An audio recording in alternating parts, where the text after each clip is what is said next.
స్థానిక టీడీపీ నాయకులు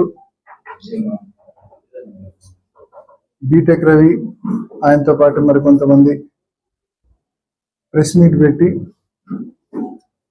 ఆ ప్రెస్ మీట్ లో ఈ సంవత్సరంలో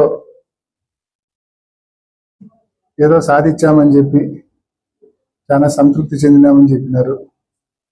అంతవరకే చెప్పింటే మేము కూడా బహుశా రిప్లై ఇచ్చిండే వాళ్ళం కాదేమో అని. దాంతోపాటు ఇటీవల మున్సిపల్ చైర్పర్సన్తో పాటు కొంతమంది కౌన్సిలర్స్, పులివెందుల మున్సిపాలిటీలో ఉన్న అందరు కౌన్సిలర్లు కూడా స్థానికంగా ఉన్న సమస్యల మీద ఆర్డీఓ దృష్టికి తీసుకెళ్లారు, ప్రభుత్వం దృష్టికి తీసుకెళ్లారు. వాటిని సాల్వ్ చేయమని చెప్పి గట్టిగా అడిగే కార్యక్రమం చేసినారు. దాన్ని ఆయన ఎంత వెటకారంగా మాట్లాడినాడంటే, అంటే చైర్పర్సన్ కానీ ఆయనతో పాటు వెళ్ళిన కౌన్సిలర్లు కానీ వాళ్ళు వెధవలు అనుకోవాలన్నా అమాయకులు అనుకోవాలన్నా అని చెప్పి వాళ్ళ గురించి వెటకారంగా బీటెక్ రవి గారు మాట్లాడడం జరిగింది. ఇంకా బహుశా ఆయనకి ఎవరో సలహాదారుడు కూడా ఉన్నారంట, మెడికల్ కాలేజీ పక్కన ఉంటాడంట సలహాదారుడు అని కూడా చెప్పినాడు. ఆయన దగ్గర సలహాలు కూడా తీసుకోమని ఇప్పుడు చెప్పినాడు. మరి బహుశా ఆయన సలహా ఇయ్యలేదేమో, మెడికల్ కాలేజ్ పక్కనే కదా ఉండేది, ఆయన సలహా ఇయ్యలేదా? ప్రైవేటీకరణ మెడికల్ కాలేజీలు చేస్తే పేదలు నష్టపోతారు అని ఎప్పుడు మీకు సలహా ఇయ్యలేదు ఆయన? అండ్ ఆ ఆస్పెక్ట్ పక్కన పెడితే, మున్సిపాలిటీలో కౌన్సిలర్స్ కావచ్చు, చైర్పర్సన్ గారు కావచ్చు, లేకుంటే మా ఇన్ఛార్జ్ మనోహర్ రెడ్డి గారు కావచ్చు, వీళ్ళందరూ కూడా పోయిన ఇష్యూస్ ఏంటి? ఒకటి, ఊర్లో రేషన్ డిస్ట్రిబ్యూషన్ సరిగ్గా జరగడం లేదు. ఈ రేషన్ డిస్ట్రిబ్యూషన్ అనేది కనీసం 30 to 40% కూడా ప్రజలకు అందడం లేదు.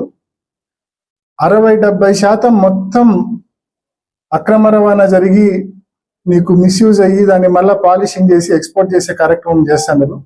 అత్యంత దారుణంగా రేషన్ డిస్ట్రిబ్యూషన్ జరుగుతూ ఉంది. దీన్ని చక్కదిద్దండి, పేదలందరికీ కూడా రేషన్ వచ్చే విధంగా, రేషన్ బియ్యం వచ్చే విధంగా చర్యలు తీసుకోండి అని చెప్పి ఒకసారి ప్రభుత్వం దృష్టికి తీసుకెళ్లారు మా చైర్పర్సన్, కౌన్సిలర్స్ అందరు కలిపి. రెండోసారి స్థానికంగా మనం దాదాపు 1000 ఇల్లు, దాదాపు 10,000 ఇల్లు దగ్గర దగ్గర మన జేఎన్టీ బ్యాక్ సైడ్ మన లేఅవుట్ లో మనం తీసుకొచ్చాం. అక్కడ కావచ్చు, బాపనపల్లి దగ్గర కావచ్చు. సో ఈ 10,000 ఇల్లు, దాదాపు 8 నుంచి 9,000 ఇల్లు, ఈ ఇళ్లకు సంబంధించి ఈ 18 మాసాల్లో ఎటువంటి పురోగతి లేదు. కనీసం 1 లక్ష రూపాయల పని కూడా జరగలేదు. ఆ ఇల్లు కంప్లీట్ చేసి పేదలకు అప్పగించండి. ఆ ఇల్లు గతంలో ఒక దశకు తెచ్చిన రాక్వీట్ సంస్థ ఏదైతే, రాప్తాడు ప్రకాష్ రెడ్డి వాళ్ళ సంస్థ ఏదైతే ఉందో, ఆ సంస్థ పులివెందులతో పాటు అనేక చోట్ల వాళ్ళు ఈ వర్కులు చేసినారు. వాళ్ళకు పెండింగ్ బిల్స్ ఉన్నాయి. ఆ పెండింగ్ బిల్స్ రావాలన్న కారణంతో వాళ్ళు హైకోర్టుకు పోయి స్టే తీసుకొచ్చినారు. కానీ ఇక్కడ చిన్న విషయం ఏంటంటే, నేను హౌసింగ్ అధికారుల దృష్టికి, ఎండీ దృష్టికి కూడా గతంలో తీసుకెళ్ళాను. ఇప్పుడు సంవత్సరం క్రితమే తీసుకెళ్ళినా. పులివెందుల హౌసింగ్ కాలనీ వరకు పేమెంట్ ఇవ్వాల్సిన దానికంటే ఇంకా 10 రూపాయలు ఎక్స్ట్రా పేమెంటే జరిగింది.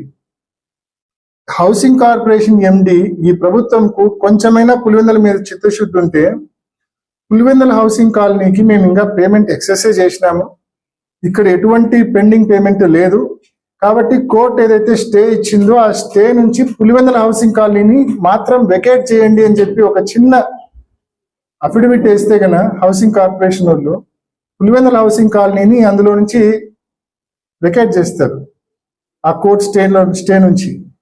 ఆబ్వియస్ గా ఇక్కడ పనులు ముందుకు కదిలే అవకాశం ఉంటుంది, కంప్లీట్ అయ్యి పేదలు అందులో చేరే అవకాశం కూడా ఉంటుంది. ఆ విషయమై మా వాళ్ళు ప్రభుత్వం దృష్టికి తీసుకెళ్తే అది పట్టించుకోవడంలా. ఇప్పుడు కూడా చెప్తా ఉన్నాం, చాలా సింపుల్ ఇష్యూ అది. మీరు ఒక అఫిడవిట్ కోర్టుకు వేయండి, పులివెందులలో పేమెంట్ పూర్తిగా వచ్చింది కాబట్టి పులివెందులను వెకేట్ చేయండి, కోర్టు స్టే నుంచి వెకేట్ చేయండి అని చెప్పి హైకోర్టు దృష్టికి తీసుకోకపోతే తప్పకుండా కోర్టు వెకేట్ చేస్తుంది, పులివెందుల హౌసింగ్ కాలనీని ఎగ్జామ్ చేస్తుంది. ఆబ్వియస్ గా ఇక్కడ పనులు ముందుకు తీసుకెళ్ళొచ్చు. ఆ విషయంలో మీకు ఎటువంటి చిత్తశుద్ధి లేదు. 18 మాసాలు అవుతుంది. కేవలం మమ్మల్ని విమర్శించడం తప్ప మీరు సాధించింది శూన్యం, ఏమీ లేదు. మూడవది అతి ముఖ్యమైనది, మా వాళ్ళు మా చైర్మన్ గారి ఆధ్వర్యంలో నియోజకవర్గ మొత్తానికి సంబంధించిన వాటర్ గ్రిడ్ పనుల గురించి ఆర్డీఓ గారిని కలిసినారు. జగన్మోహన్ రెడ్డి గారు ముఖ్యమంత్రిగా ఉన్నప్పుడు ఈ నియోజకవర్గంలో ప్రతి ఇంటికి తాగునీరు ఇవ్వాలన్న ఉద్దేశంతో 480 కోట్ల రూపాయలతో వాటర్ గ్రిడ్ స్కీమ్ ని మంజూరు చేసినారు.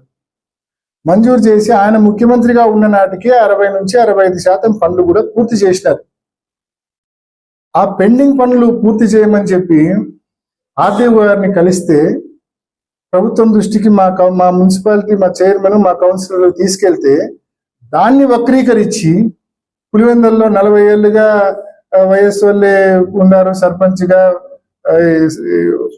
మున్సిపల్ చైర్పర్సన్ గా అన్ని ఉన్నారు, మరి మీరు నీళ్ళ సమస్య ఉందని చెప్పి మా దృష్టికి తీసుకొని వస్తారా అని చెప్పి అంటారు.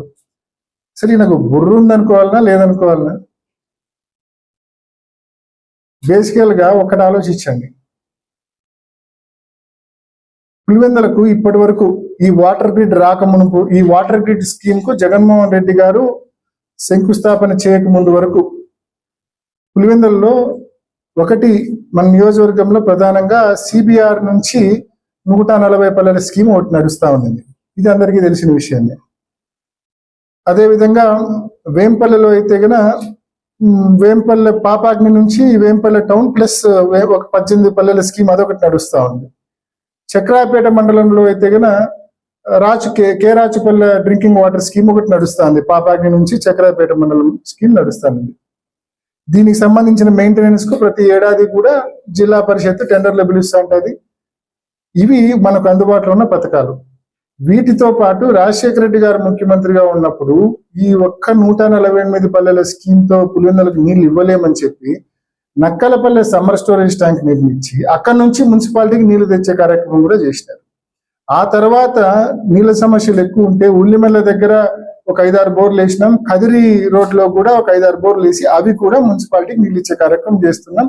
నీళ్ల విషయంలో ఎక్కడే గానీ రాజీ పడకుండా, ఎక్కడే గానీ ఎటువంటి ఇబ్బంది లేకుండా నీళ్ళు ఇచ్చే కార్యక్రమం ఇన్నేళ్ళుగా చేస్తా ఉన్నాం. సో దీన్ని శాశ్వతంగా ఇప్పుడున్న ఈ పథకాలకు సంబంధించిన మెయింటెనెన్స్ ఎక్కువ అవుతా ఉంది.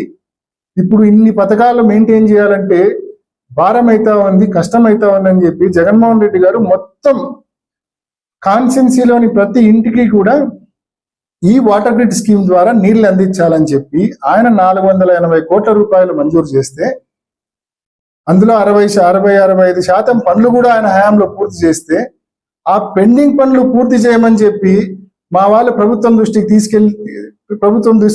తీసుకెళ్ళడం తప్ప? కేవలం పెండింగ్ పనులు పూర్తి చేయమనే కదా అడిగింది. దానికి మీరు 40 ఏళ్ల చరిత్ర మాట్లాడతారా? మీకు తెలియదా ఇన్ని తాగునీటి పథకాలు ఈ నియోజకవర్గంలో ఉన్నాయని మీ సలహాదారుడు మీకు చెప్పలేదా?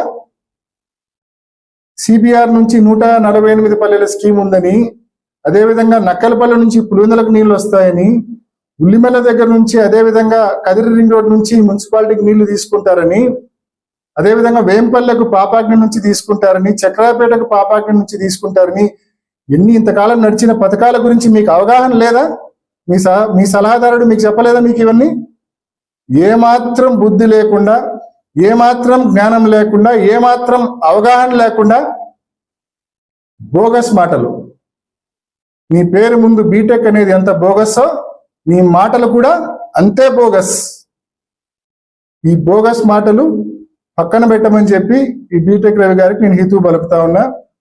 ఇంకొకసారి, ఇప్పుడు అధికారంలో ఉండేవాడు పని చేయాల, మాటలు చెప్పకూడదు. నేను లాస్ట్ 5 ఏళ్ళు చేసిన పని అదే. అధికారంలో ఉన్నోళ్ళు పని చేయాల, మాటలు చెప్పకూడదు. ప్రతిపక్షంలో ఉన్నోళ్ళు సమస్యలు లేవనెత్తాల. మేము సమస్యలు లేవనెత్తుతాం. మీరు అధికారంలో ఉండారు, చేతనైతే పరిష్కరించండి. ఇంకోటి, మీకు ఏ రకంగా మీ పాలన సంతృప్తికరం అనిపించిందో నాకైతే అర్థం కాలే. మీ పాలన మీకు ఏ రకంగా సంతృప్తికరం అనిపించిందో నిజంగా నాకే కాదు, పులివెందుల ప్రజలకు ఎవరికీ అర్థం కాల. ఇన్ని పెండింగ్ పనుల్లో ఒక్క విషయంలో అయినా కనీసం మీరు పురోగతి సాధించారా? ఈ సంవత్సర కాలంలో, ఈ 18 మాసాల కాలంలో ఏడాది మొదలు పెట్టడమే మీ ఘనకార్యాల గురించి చెప్పాలంటే 2025 ఏడాది మొదలు పెట్టడమే సంక్రాంతికి 10 కోట్ల రూపాయలు ముగ్గురాయి లేపేసినారు, దొంగతనం చేసినారు. రాత్రి 100 టిప్పర్లు పెట్టి 10 కోట్ల రూపాయలు ముగ్గురాయిని సింగిల్ నైట్ లో దొంగతనం చేసిన మహానాయకుడు బీటెక్ రవి గారు. ఇది మీరు ఏడాది మొదలు పెట్టడమే ఒక భారీ దోపిడీతో మొదలు పెట్టినారు. ఆ తర్వాత మీరేమన్నా ఖాళీగా ఉన్నారా? ఏడాది పొడవునా ఒక్క రోజు కూడా గ్యాప్ ఇవ్వకుండా, ఒక గంట కూడా గ్యాప్ ఇవ్వకుండా పాపాగ్నిలో ఇసుక తోడడం. కుమారకాలువ సర్పంచ్ మన వచ్చి ఫోటోలు చూపించి చెప్తా ఉన్నాడు. కలెక్టర్ దగ్గర కూడా పోయి కంప్లైంట్ ఇచ్చినాం. ఇది రెండోసారి. కుమారకాలువ ఆ ఊర్లో ఉన్న రైతులు, ఆ ఊర్లో ఉన్న సర్పంచ్ అందరూ వచ్చి కంప్లైంట్ ఇస్తా ఉన్నారు. మా ఊరు పక్కన ఒకప్పుడు కుమారకాలువకు మా ఊరి పక్కన పాపాగ్ని నది పారేది. ఇప్పుడు పాపాగ్ని నది పారడం లేదు, పాపాగ్ని గొయ్యి అయింది మా ఊరు అని చెప్తా ఉన్నారు. పాపాగ్ని నది ప్లేస్ లో పాపాగ్ని గొయ్యి అయిందంట. ఆ గొయ్యి కూడా వాళ్ళ పొలాల గట్టు వరకు వచ్చింది. ఈసారి ఆ నీళ్లు కనుక ఫ్లో అయితే, పైనుంచి వర్షాలు పడి వాటర్ ఫ్లో అయితే వీళ్ళ పొలాలన్నీ కోసుకుపోయే ప్రమాదం ఉంది. కుమారకాలువకు సంబంధించిన పొలాలన్నీ కోసుకుపోయే ప్రమాదం ఉంది. యథేచ్ఛగా రోజుకు 100 నుంచి 150 ట్రిప్పులు ఇసుక చక్రాయపేట నుంచి అట్లే మీరు పక్క రాష్ట్రాలు తరలిస్తారు. బహుశా ఇది ఆయనకు సంతృప్తికరం అనిపించింటుందని నేను అనుకుంటున్నా. ఈ దోపిడీ కార్యక్రమం ఇష్టం వచ్చినట్టు జూదం, ఊరంతా ఇష్టం వచ్చినట్టు ముగ్గురాయి దోపిడీ, ఇష్టం వచ్చినట్టు మట్క, ఇష్టం వచ్చినట్టు దొంగతనాలు, నో లా అండ్ ఆర్డర్. వీటికి తోడు మా కార్యకర్తల మీద ముబ్బడిగా దొంగ కేసులు, తప్పుడు కేసులు. ఏమి జరగకపోయినా 307 సెక్షన్ పెట్టి అటెంప్ట్ మర్డర్ అని చెప్పి జైల్లో వేస్తా ఉన్నారు. ఏమి జరగకపోయినా ఫాల్స్ కేసులు పెట్టి జైల్లో వేసినారు. బహుశా ఇవన్నీ కార్యక్రమాలు, ఈ ఇసుక దోపిడీ, ముగ్గురాయి దోపిడీ, ఈ జూదము, ఇవన్నీ విచ్చలవిడి దొంగతనాలు, ఇవన్నీ బహుశా వీటన్నింటి వలన మీకు బహుశా సంతృప్తికరం అనిపించిందేమో అని మేమందరం కూడా అనుకుంటా ఉన్నాం. లేకుంటే ఏం చూసి సంతృప్తి పడాలా? మీ పాలనలో పూర్తిగా ఇచ్చిన హామీలు ఎగరగొట్టేసినారు. ఏ ఒక్క పథకం ఇవ్వడంలే. 18 ఏళ్ళ నుంచి 50 ఏళ్ల వరకు డబ్బు ఇస్తామన్నారు. సంవత్సరానికి 18,000, 2 సంవత్సరాలు కావస్తుంది. ₹1 ఏ ఒక్క మహిళకు మీరు. నిరుద్యోగులకు నెలకు ₹3,000 నిరుద్యోగ వృత్తి ఇస్తామన్నారు. ₹1 ఒక్క నిరుద్యోగికి ఇవ్వలే ఇప్పటిదాకా. ఏ ఒక్క రైతు మీ పట్ల సంతోషంగా లేడు. రైతు భరోసా డబ్బులు ఒకప్పుడు జగన్మోహన్ రెడ్డి గారి పరిపాలనలో ప్రాంప్ట్ గా డబ్బులు వచ్చేటి. ఈ పరిపాలనలో కేంద్రం ఇచ్చే డబ్బు కాకుండా మీరు ఏడాదికి 20,000 ఇస్తామన్నారు. ఏడిచ్చినారు. సో రైతులు కావచ్చు, మహిళలు కావచ్చు, నిరుద్యోగులు కావచ్చు, ఏ ఒక్కరు ఈ ప్రభుత్వంలో సంతోషంగా లేరు. పెన్షన్లు మాట్లాడదామా? 66 లక్షల పెన్షన్లు జగన్మోహన్ రెడ్డి గారి హయాంలో 66 లక్షల పెన్షన్లు వచ్చేటి పేదలకు, వికలాంగులకు, వృద్ధులకు, వికలాంగులకు. మరి మీ హయాంలో ఇంకా పెరగాలి కదా. 5,5,5.5 లక్షల పెన్షన్లు కోత కోసినారు. కేవలం 18 మాసాల్లో 5.5 లక్షల పెన్షన్లు వచ్చేటి కోత కోసినారు. ఇది బహుశా సంతృప్తినిచ్చిందేమో వీళ్ళకు, టీడీపీ నాయకులకు. నీళ్ల గురించి మీరు ఎంత తక్కువ మాట్లాడితే అంత మంచిది. చరిత్ర తెలుసుకోండి. ఒకవేళ అవగాహన లేకపోతే మీ సలహాదారుని అడిగి తెలుసుకోండి మీరు చరిత్ర. ఈ ప్రాంతానికి కృష్ణా జలాలు వస్తున్నాయంటే ఎవరు చలువ? దివంగత ముఖ్యమంత్రి డాక్టర్ వైఎస్ రాజశేఖర రెడ్డి గారు చేసిన కృషి వలన ఈ ప్రాంతానికి కృష్ణా జలాలు వస్తున్నాయి. ఆ రోజు రాజశేఖర రెడ్డి గారు ముఖ్యమంత్రిగా ఉన్నప్పుడు ఎన్ని ఇబ్బందులు ఎదురైనా, ఎంతమంది వ్యతిరేకించినా పోతిరెడ్డిపాడు హెడ్ రెగ్యులేటర్ ను 11,000 నుంచి 44,000 క్యూసెక్లకు రాజశేఖర రెడ్డి గారు పెంచడం జరిగింది.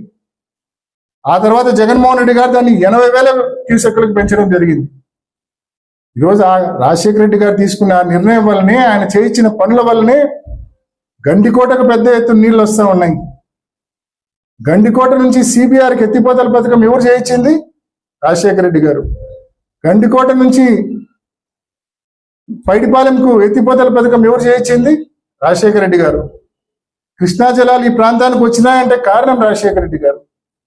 గండికోటలో 5-6 టీఎంసీలు కూడా పెట్టలేని పరిస్థితుల్లో 1000 కోట్ల రూపాయల R&R ప్యాకేజ్ ఇచ్చి 26 టీఎంసీలు పెట్టే దిశగా మరి 1000 కోట్ల ప్యాకేజీ చెల్లించింది ఎవరు? జగన్మోహన్ రెడ్డి గారు ముఖ్యమంత్రిగా ఉన్నప్పుడు ముంపు గ్రామాలకు 1000 కోట్ల రూపాయలు చెల్లించి ఇవాళ గండికోటలో 26 టీఎంసీలు నిల్వ చేస్తా ఉన్నామంటే అది జగన్మోహన్ రెడ్డి గారు ఇచ్చిన 1000 కోట్ల రూపాయల R&R ప్యాకేజీ వల్ల.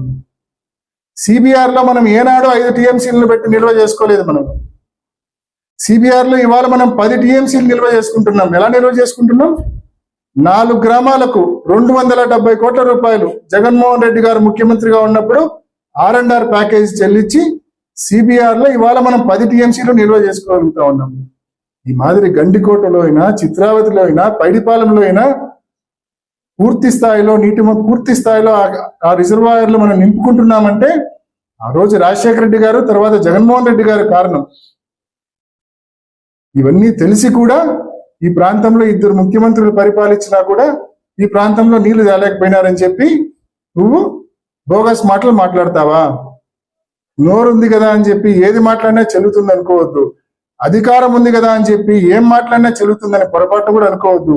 ఈ ప్రాంతంలో రైతులందరికీ తెలుసు, ప్రజలందరికీ తెలుసు, ఈ ప్రాంతానికి సంబంధించిన సాగునీటి విషయంలో, తాగునీటి విషయంలో దివంగత నాయకుడు వైఎస్ రాజశేఖర రెడ్డి గారు కావచ్చు, అదేవిధంగా జగన్మోహన్ రెడ్డి గారు కావచ్చు, ఎంత కృషి చేశారనేది, ఎంత సాధించారనేది ప్రతి రైతుకు, ప్రతి ఒక్కరికి కూడా తెలుసనే విషయాన్ని మనవి చేస్తూ, మరి ఖచ్చితంగా ఇకపై ఇటువంటి బోగస్ మాటలు పక్కన పెట్టి నిజంగా ఈ ప్రాంతం అభివృద్ధి పట్ల శ్రద్ధ పెట్టమని చెప్పి వారికి హితవు పలుకుతా ఉన్నాం.